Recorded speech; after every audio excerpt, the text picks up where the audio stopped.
Dissociative disorders are complex, and I've run across them a few times in my profession over the last 14 years of my career.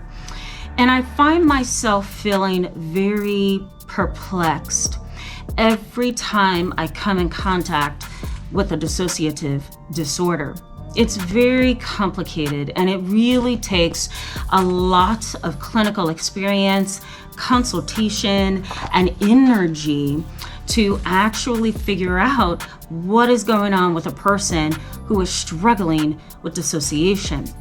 Have you ever wondered why you feel like you are floating in space and not feeling very connected to your identity, your mind, your emotions?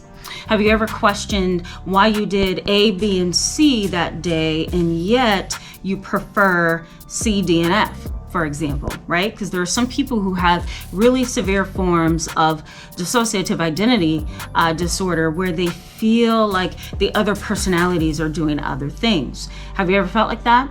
If so, this video is for you. I'm going to pull apart dissociation, and I want to give you some information and some clinical experience that I have had in this video. But before we jump in, let me briefly introduce myself in case you are new. My name is Tamara, and I'm an internationally and board certified trauma therapist. I'm also licensed in mental health, and I specialize in treating children, teens, and families, as well as adults who are dealing with trauma. Let's jump in.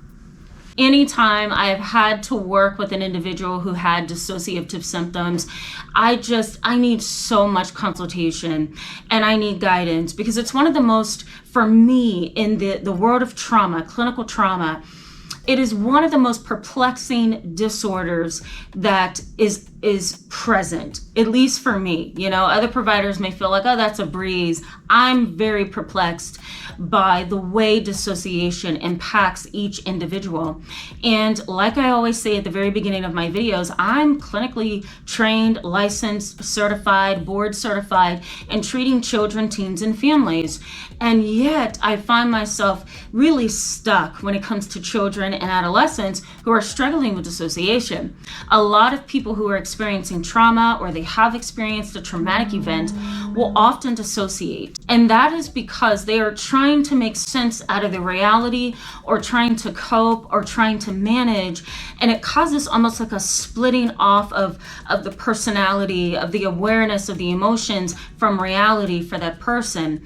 And so dissociation is really, I like to categorize it to many of my families as a defense mechanism. It really protects you from the things that you don't want to deal with at the moment. It protects you from the things that maybe you have to eventually face. You're just not ready right now. So, you're going to go ahead and split off. And it's not like you can do it intentionally either. It's something that kind of happens. The body and the mind and the brain learns to respond to any triggers. I talk a lot on this channel about the amygdala and the limbic system and the hippocampus. And let me just go over that briefly in case you are new. The limbic system and the amygdala are really the emotional centers of the brain, and they are present right in the middle of the brain, And what happens there is, the amygdala is like a flashlight, and it's constantly searching for triggers in the environment, right? It goes around almost like this, trying to find any kind of triggers or cues or dangers that it can react to. It reacts impulsively. There's no logic there. There's nothing. It's primitive. It just reacts, When that is triggered, you begin to dissociate right at that moment, especially if the amygdala senses some kind of danger, right? It's fight or flight. Central nervous system dominance is another way to think of that. When you are in this mode, what happens is, you begin to split off because your brain perceives a threat. And a lot of times you can't help it. If you're experiencing dissociation or dissociative symptoms, you can't just say, hey, brain, detach from reality. It doesn't happen that way. It doesn't go that way. It's something that the brain automatically does to protect you. And that's basically what happens when you're dealing with, dissociative identity disorder, or what is formerly known as multiple personality disorder. The brain senses danger, threat, the amygdala, to be more specific, and another personality comes about. Now, some people feel like they can conjure up or encourage different personalities. I'm not sure I believe in that. Maybe, research is mixed on that as well. My personal experience is that I can't have my 10-year-old kiddo who has dissociative symptoms, conjure up Jack. It doesn't happen that way. For me, my experience with dissociation has always been, it isn't a really visual experience. That person can look the same. They can also sound the same. And yet, their decision making is different. Maybe they have a different disposition or an attitude, but it's really a slight change for most of the people that I have seen. It's not that real drastic change that you may have seen in the movies with Sybil or the Three Faces of Eve. Now, that can happen, of course, but my clinical experience over the past 14 years has been that it's not that drastic of a change. There are times when personalities may go in and out of a session multiple times, and I'm not aware of it, either because I'm just not keen to it at the moment, or the client is new to me, or the personalities don't come forth as clearly, I guess I could say, as we would expect. Now, when I was a baby in the field, I was looking for dissociative identity disorder to look like the Three Faces of Eve, or look like Sybil, where there was this huge, flamboyant, classy woman with all this makeup on, or this seductive person, as opposed to this really homely kind of person, So I was looking for that as a baby in the field, and I realized over time, it is not that simple. Sometimes that person can change again in and out of characters and personalities and mindsets in one session, and I not even see it. So let me give you some things that happens if you are experiencing this. The first thing that you are likely to experience is a lack of continuity between thoughts, feelings, and behaviors. There's a lot of splitting off, and it's really hard to keep thoughts, feelings, and behaviors connected. There's no continuity there. You know what I mean? There's no consistency. It's always different. It's choppy. It's fragmented. And that's what really tends to impact people with dissociative identity disorder, which is that lack of cohesiveness. It's all fragmented. There's no continuity, consistency, right? And that can really jumble a person's mind. It can jumble their emotions. It can really make them feel and behave in ways that is just traumatizing, right? I once had a client. She was an adult when I used to work with a lot of adults in a community mental health center, and she had dissociative symptoms, and it was so bad that she would actually come to her intensive outpatient group therapy, and she would be Carla for the first hour, and the second hour, switch, she was Bob, and her voice dropped. Her eye contact was different. Her attitude was different. And for me as a baby at that time, I was just maybe like a year out of graduate school. I was terrified. I had absolutely no idea what was happening in front of me, And, I think it's okay to say that you're afraid. I think a lot of people get offended when, you bring up dissociative identity disorder and you say, that was really strange. That was really terrifying, because they feel personal about it, But I think it's okay to say that you were afraid. And I was one of those people. I was terrified. I did not know what to think at the time. I knew about dissociative identity disorder. I knew about the lack of continuity in thoughts, feelings, and behaviors. I knew things could change. I just didn't know what it looked like up close and personal, So, that was huge for my one client that would come to group therapy. She would switch up throughout a 3-hour appointment or a 3-hour group therapy. And it was unbelievable. Now, the next thing is a detachment from the environment. Now, you may find yourself, even if you don't have dissociative identity disorder, any kind of dissociative symptoms, you may feel like you're floating and you're looking down on yourself. You're kind of watching yourself go through multiple situations or different kind of situations. And that's a normal thing. For people who have dissociative symptoms. But for those who have really serious symptoms of dissociative identity disorder or dissociation, you may feel like you're walking through a movie or a dream all the time. You're in a cloudy state.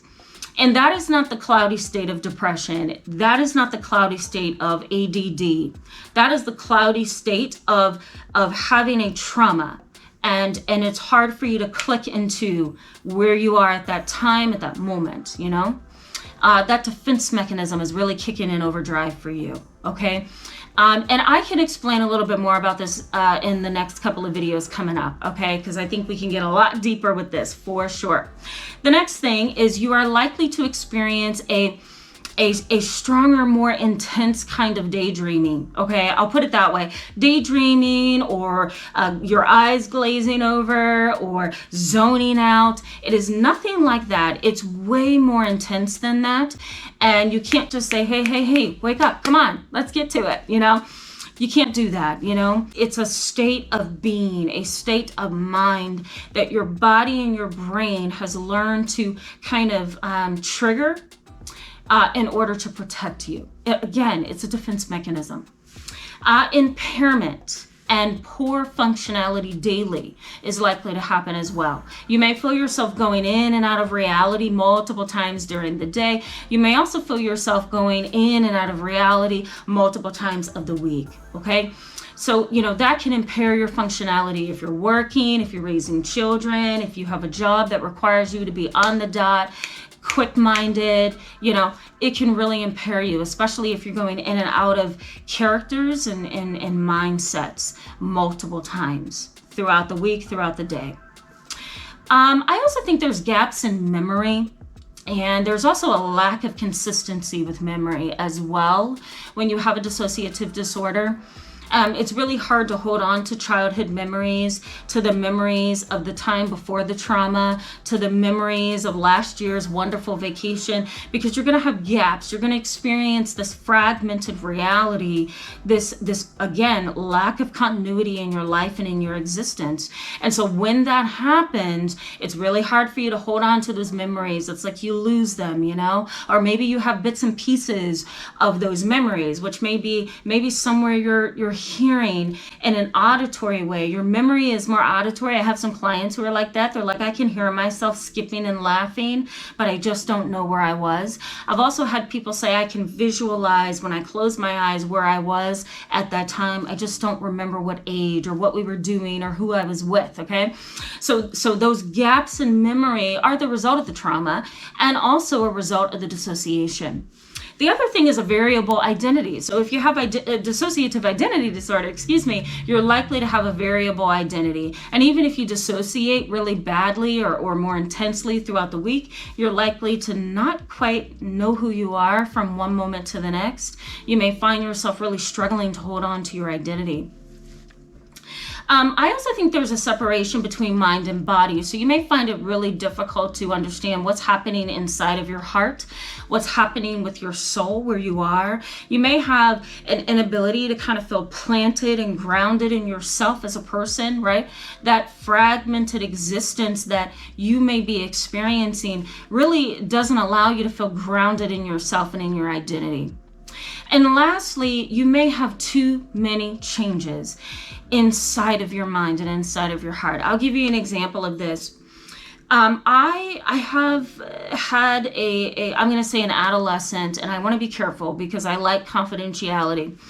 I've had a client in the past by the age of 18, and she was having dissociative symptoms, 10 years prior to 18. So 8 years old, she had some dissociative identity symptoms, and she would literally click into a different attitude. She would literally click into a different attitude, a different mindset, a different personality, a different being. The change was drastic. It's like when you go to like a magic show, and they hold that blanket up and then they drop it so you can see what's behind it. That's kind of what that was for her almost every single appointment. And she had such a severe trauma that, it was almost like a hut show for her. She would go in the box and hide and come back out again. Go in the box and hide and come back out Maria. Go in the box as Tom and come back out as Kayla. And that's how it went for a very, very, very long time. And this poor young lady just suffered for 10 years because we can't diagnose dissociative identity disorder until 18. I mean, now the DSM-5 is a little bit different. There's a new one coming out, the DSM, But clinically, if we are clinically responsible clinicians, we cannot say, you know what, dissociative identity disorder at 8 years old. I mean, it's impossible to a certain extent because the kid is growing and changing and evolving, Never got the diagnosis and was never treated for it. So there she is suffering. But did I know she had it? Yes. Did some of my really good colleagues who are clinically astute and experienced know she had DID before the world and her own family? Oh, absolutely. And so ethically, we can't treat that because we can't diagnose it, but we can tailor some of her treatment to kind of get at some of those detached parts of herself, that fragmented self I'm talking about. So in one session, this young lady turned into the sweetest, most loving and compassionate child. She was 10 at the time. And she was loving and caring and beautiful, and her face softened, and her disposition was so welcoming. And, she smiled and she engaged. And the moment I mentioned, and I knew this would happen, the moment I mentioned, we need to talk about the trauma today. I think we need to at least talk about some of it because you're having nightmares, you're having flashbacks, you're really struggling with your memory. Let's talk about this. Switch. And she went into a oppositional, defiant, angry, resentful, physically and verbally aggressive young lady. There was a restraint that had to occur. I was working in a residential treatment facility for children, and a restraint occurred. She was spitting, screaming, talking in so many different tones of voices, and just losing herself. The closer the staff got to restraining her, the more aggressive she became, because it was like reliving that trauma all over again, which is one of the reasons, and I'll fit this in here, one of the reasons why I do not like residential treatment facilities for kids that have trauma, because the restraints, the rules, the boundaries, the inability to get off that campus, it just kind of re-triggers the trauma, So she turned into like this fighting little girl. She was extra strong, angry, her emotions were high. And after the restraint, I left the room, when they finally got her calm, and I had to take some time for myself to just kind of process what had just happened. When I returned, I sat down on the floor with her. Things were all over her little room that she had. It was so small, you couldn't even fit 3 people in it. A mattress with no sheets because she had torn up the whole room. I sat on the floor with her and I said, "What happened?" And she said to me, "I was scared. And anytime I'm afraid, Kayla steps in." And that was the defining moment for me that she had dissociative identity disorder. She continued to suffer throughout her adolescence because, again, we couldn't diagnose her. But this was my very first real case of DID. Now, like I said at the very beginning of the video, some people don't drastically change like that. Sometimes it's very incremental, it's minor, but some people do. And it is the most traumatic thing that you can see. When you see a child in that mode, when you see somebody completely lose themselves, some people pass out, they faint, they go into a different person and they come back and say things like, "Why am I wearing this lipstick? Why am I wearing these earrings? I don't like this style." You may also get somebody with DID, change their interests.